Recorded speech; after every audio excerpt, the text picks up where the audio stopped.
Limang paglubog ng barko na mas nakakatakot pa sa Titanic. Ang Titanic ay isa sa mga pinakasikat na trahedya sa kasaysayan. Noong April 1912, ang napakalaking barkong ito ay lumubog sa gitna ng Atlantic Ocean matapos mabangga ang isang iceberg. Mahigit 1,500 ang nasawi, karamihan dahil sa kakulangan ng lifeboats at sa sobrang lamig ng tubig. Dahil dito, ang Titanic ay naging simbolo ng mga trahedyang dulot ng kakulangan sa safety at naging inspirasyon para sa maraming pelikula at documentary.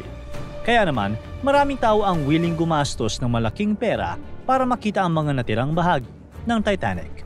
Pero alam nyo ba, may mga paglubog ng barko sa kasaysayan na mas malala pa kaysa sa Titanic at mas maraming buhay ang nawala. Kaya pag-usapan natin ngayon ang 5 paglubog ng barko na mas nakakakilabot pa sa Titanic. Number 5. USS Indianapolis. Noong July 1945 naman, tahimik ang karagatan habang tinatahak ng USS Indianapolis para sa isang top-secret na biyahe papunta sa Tinian, dala ang mga kritikal na bahagi ng unang atomic bomb. Matapos ang matagumpay na delivery, naglayag ang barko papuntang Leyte Gulf sa Pilipinas. Wala itong kamalay-malay sa nakaabang na panganib. Madaling araw ng July 30, 1945, sa gitna ng madilim na karagatan, walang kaalam-alam ang mga tripulante na sinusubaybayan na sila ng Japanese submarine I-58. Sa isang iglap, 2 sa mga torpedoes ng I-58 ang bumaon sa barko. Ang unang torpedo, pinunit ang harapang bahagi ng barko, habang ang ikalawa ay nagdulot ng sunod-sunod na pagsabog.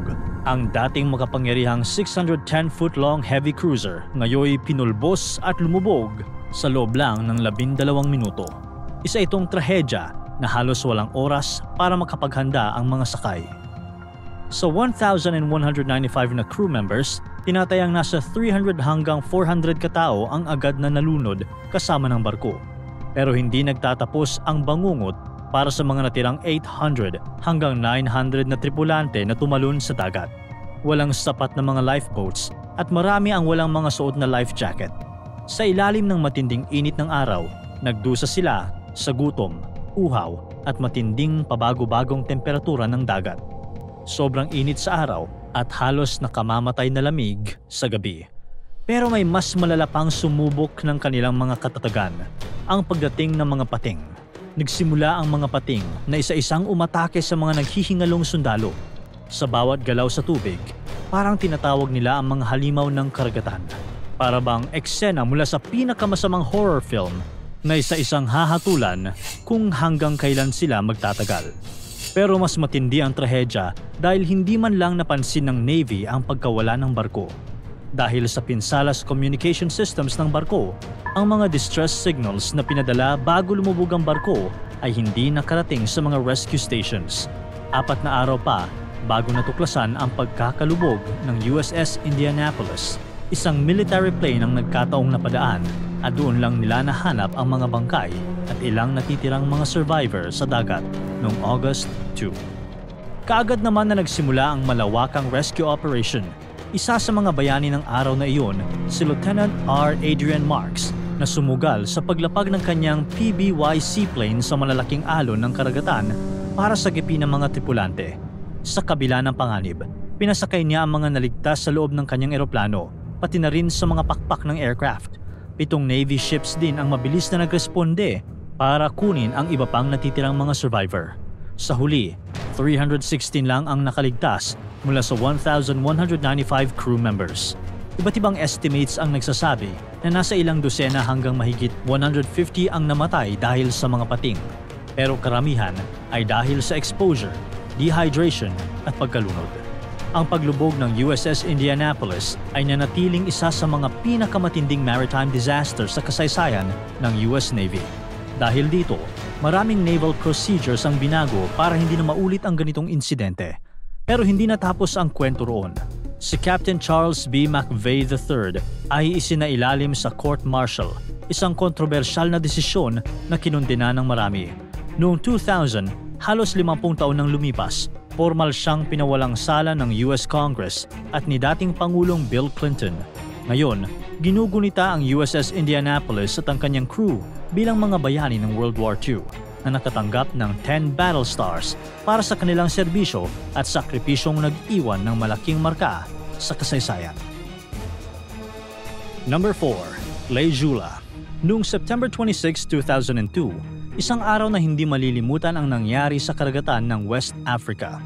Bandang 1:00 ng hapon, umalis ang Leijula, isang 79.5 meter na ferry na pinapatakbo ng Senegalese Navy mula sa port ng Ziguinchor sa southern Senegal. Ang destinasyon nito ay ang Dakar, ang capital city ng Senegal. Ngunit may isang napakalaking problema. Ang ferry na ito ay kaya lamang ang 536 katao. Pero umabot sa higit 1,863 hanggang 2,000 ang sakay nito. Ang mga sundalo, sibilyan at mga pamilyang desperadong makabalik sa kanilang mga tahanan ay nagsiksikan sa barko.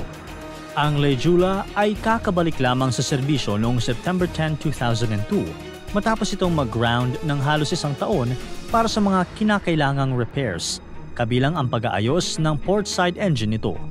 Maayos ang takbo ng biyahe sa umpisa at bandang 10:00 ng gabi, iniulat pa ng ferry staff na maganda ang kondisyon ng dagat sa Maritime Security Center ng Dakar.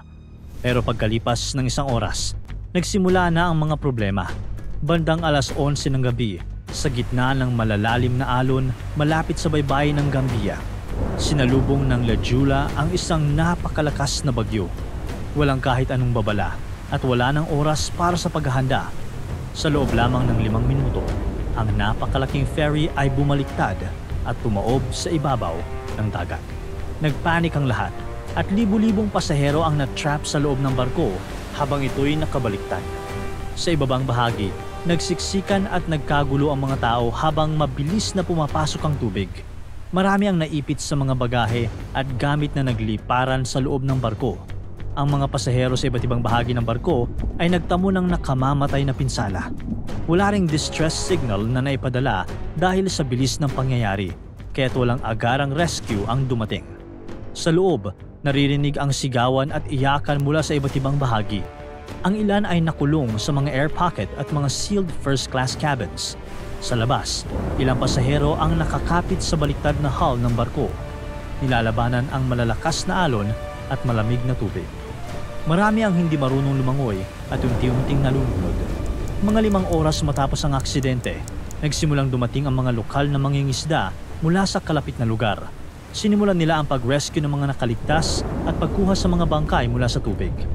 Ang biglaang pagkawala ng komunikasyon mula sa barko at ang hindi nito pagdating sa destinasyon sa takdang oras ay nagdulot ng pag-aalala sa mga otoridad.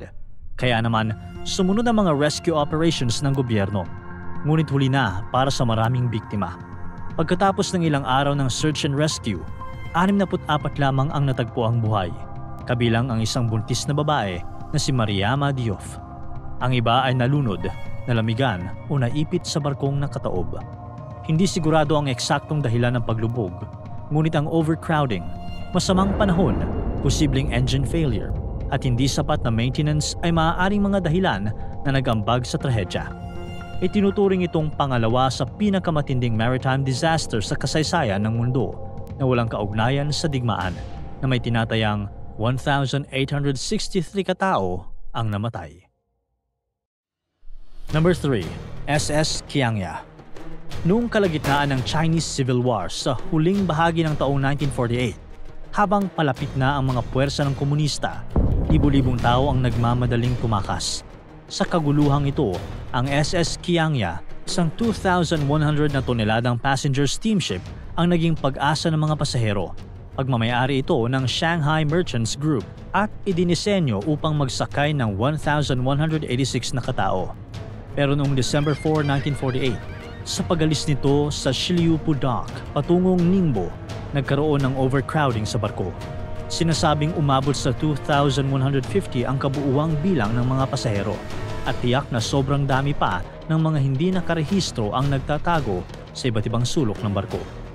Habang mapayapa ang biyahe ng Qiangya, sa layong 50 milya o 80 kilometro mula sa Shanghai, malapit sa bunganga ng Huangpu River, ikinagulat ng lahat ang biglang pagyanig ng buong barko. May isang malakas na pagsabog sa hulihang parte. Parang may biglang pumutok mula sa ilalim ng tubig.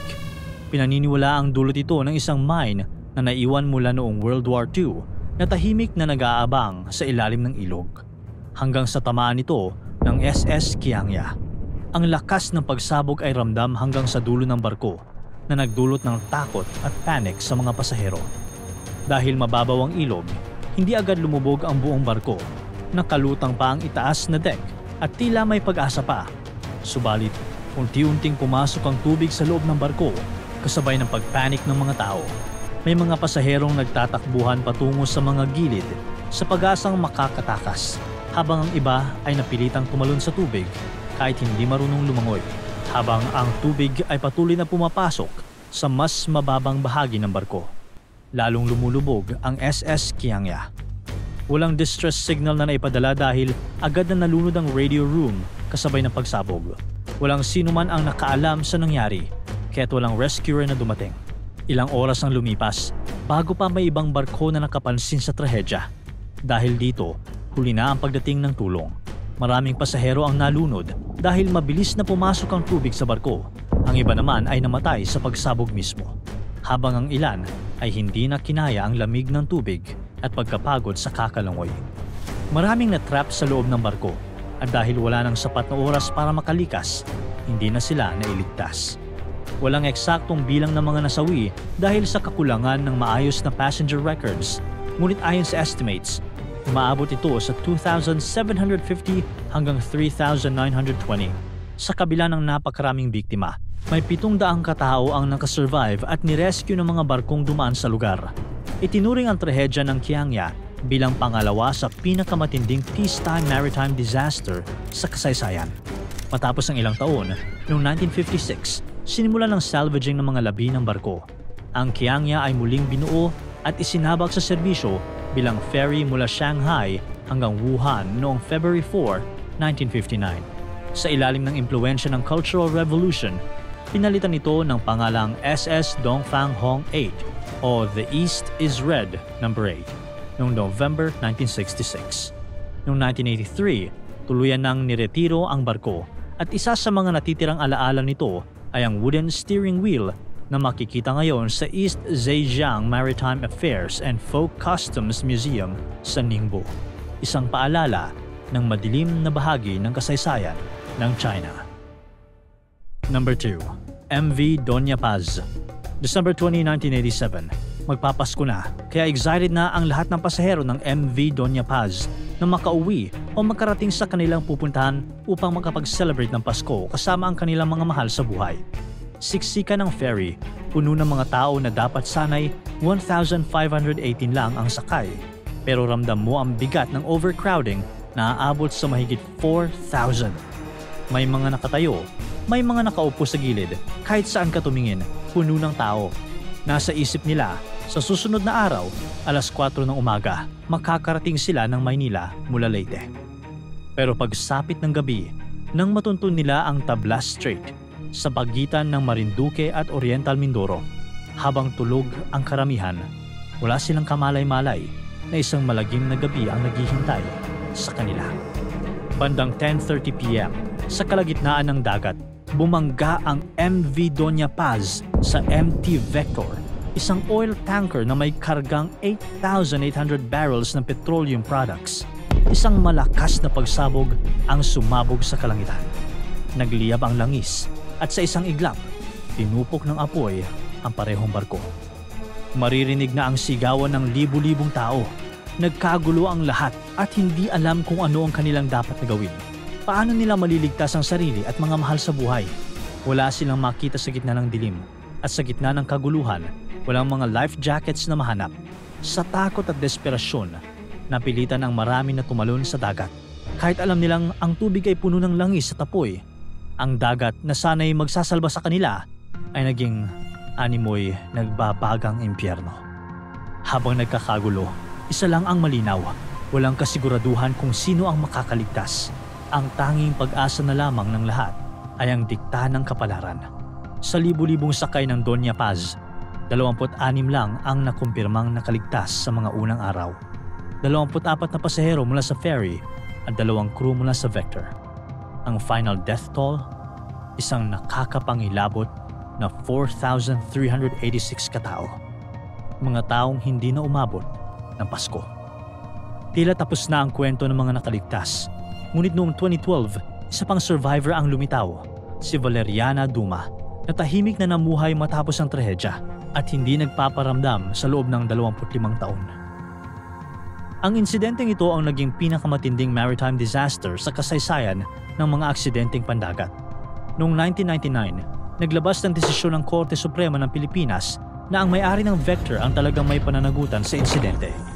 Hindi pala maayos ang barko, walang lisensya, walang lookout, at ang kapitan hindi rin kwalipikado at umabot pa ng ilang dekada bago nakuha ng mga pamilya ang hustisya. Noong 2017, halos 1,500 survivors at pamilya ng mga biktima ang nakatanggap ng compensation mula sa ruling ng isang korte sa US. Tumanggap sila ng tseke mula 200,000 hanggang 400,000 pesos. Marami kasi ang tumanggi sa naunang alok na 30,000 pesos per victim. Number 1. MV Wilhelm Gustloff. Hindi lahat ng paglubog ng barko ay aksidente. May mga pagkakataong mismong kamay ng taong may masamang hangarin ang may kagagawan. Sa panahon ng digmaan, ang dagat ay saksi sa mga trahedyang ito, kung saan ang mga barkong may sakay na inosenteng buhay ay naging biktima ng karahasan. Katulad na lamang noong January 30, 1945, panahon na papalapit na ang katapusan ng World War II, libu-libong German refugees ang nagtipon sa port ng Gdynia, Poland. Mga desperado at sabik na silang makauwi sa Germany. Ang Wilhelm Gustloff, isang dating cruise liner ng Nazi, ang kanilang naging tanging pag-asa upang makauwi. Dati itong dinisenyo para maglaman ng 1,465 na tao. Pero sa gabing iyon, dinagsa ito ng napakaraming pasahero na aabot ng 7,000 hanggang 10,000 katao. Kabilang ang mga sundalo, sibilyan at mga bata. Lahat na nangangarap na makaligtas sa papalapit na Soviet forces.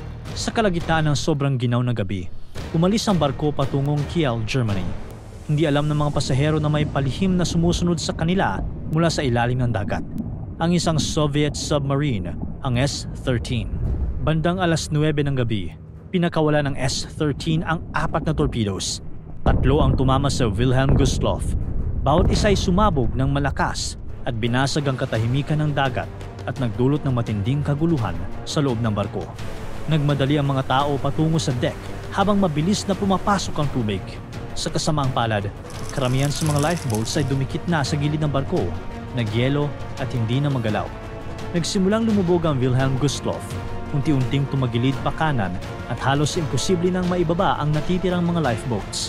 Walang magawa ang karamihan kundi tumalon sa dagat sa malamig na tubig ng Baltic Sea na mas mababa pa sa 39 degrees Fahrenheit o 3.8 degrees Celsius. Sa loob ng ilang minuto, siguradong mawawalan na ng malay ang sinumang lumubog dito sa sobrang lamig. Iilan lamang ang maswerteng nakasakay sa lifeboats, habang karamihan ay nalunod sa napakalamig na dagat.